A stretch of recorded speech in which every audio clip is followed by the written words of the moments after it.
What if you inherited a golden empire and then became the one guy who shattered it in a single day?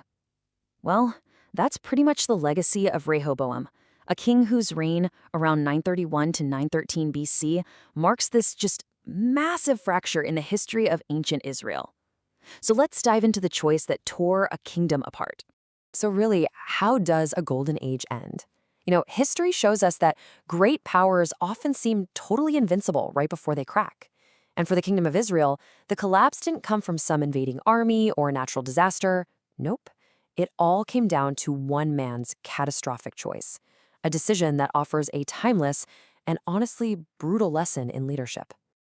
Okay, so to really get Rehoboam, you've got to understand the kingdom he inherited from his legendary father, King Solomon. On the surface, this place was a powerhouse, a kingdom of immense wealth and influence. But yeah, beneath that glittering facade, some really deep cracks were already starting to show. And this is where the tension really lies in Solomon's kingdom. On one hand, you've got this powerful, centralized state controlling all these key trade routes. Awesome, right? But how is that power maintained? Well, through heavy taxes and forced labor. And that didn't just create problems. It was like pouring gasoline on old fires.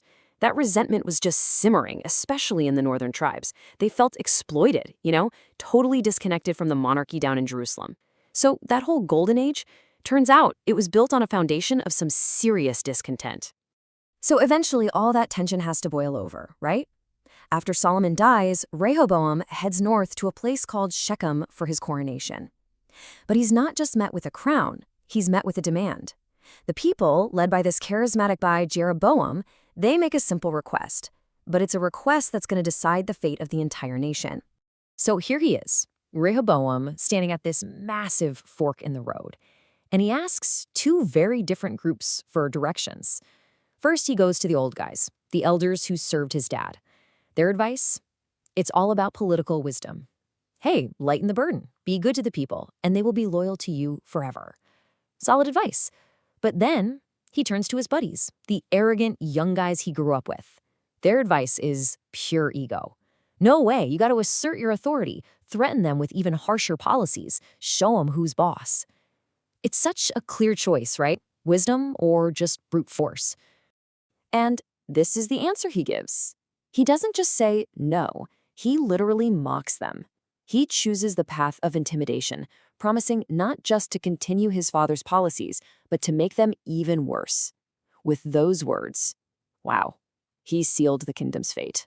It was just a catastrophic miscalculation, and the fallout was immediate, and it was absolute.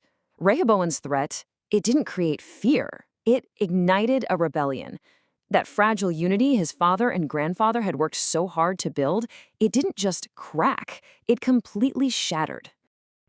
The scale of this disaster for the Davidic dynasty was just staggering. Look at this. 10 of the 12 tribes, we're talking the vast majority of the people in the land, they just break away.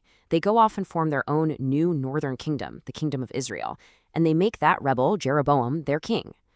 Rehoboam, he's left with just two tribes, Judah and Benjamin, clinging to this much, much smaller southern kingdom of Judah. So, of course, Rehoboam's first instinct is to get it all back by force. He gets this huge army together to go crush the rebellion.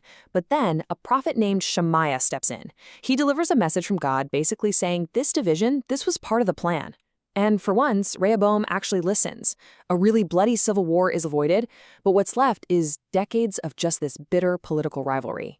Well, as you can imagine, a divided kingdom is a weak kingdom. And this new weakness did not go unnoticed by the regional superpower of the day, Egypt. And this is where the story gets really interesting, because it pivots from this internal political drama to an international incident. And we see these fascinating connections between the biblical text and what archaeologists have found. Okay, so according to the Bible, this invasion was basically a divine punishment. After a few years of things being kinda stable, Rehoboam and his kingdom turn away from their God. And the consequence? In the 5th year of his reign, the Egyptian pharaoh, the text calls him Shishak, sweeps through Judah, takes its fortified cities, and just plunders the immense wealth of the temple in Jerusalem. And here's the kicker. We have external confirmation. Carved on the walls of the great Karnak temple in Egypt, there is a victory list from a pharaoh named Shoshank I. Sound familiar? That's the very same ruler the Bible calls Shishak, and it dates to around 925 BC, smack in the middle of Rehoboam's reign. The inscription lists dozens of conquered towns right in the region of Judah and Israel. It's just a stunning piece of evidence that a major Egyptian campaign happened exactly when and where the biblical text says it did. So, what's the final takeaway? What's Rehoboam's ultimate legacy? Well, he inherited a golden age and left behind a fractured nation, totally vulnerable to its enemies. And there's one final detail from the story that just captures this decline perfectly.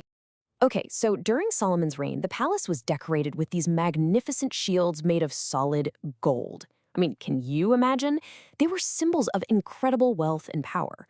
But Pharaoh Shishak took them all when he plundered Jerusalem, and Rehoboam, he couldn't afford to replace them with gold, so he makes new ones out of bronze. That single act, man, it just perfectly symbolizes his entire legacy. A cheap imitation of past glory, a kingdom that went from gold to bronze. You know, Rehoboam ruled for 17 years. He built cities, had a big family, but history doesn't remember any of that. He is forever the guy remembered not for what he built, but for the one great thing he broke. And his story leaves us with this timeless and honestly pretty sobering question for anyone in a position of power. Is a leader's legacy ultimately defined by what they create or by what their arrogance tears apart?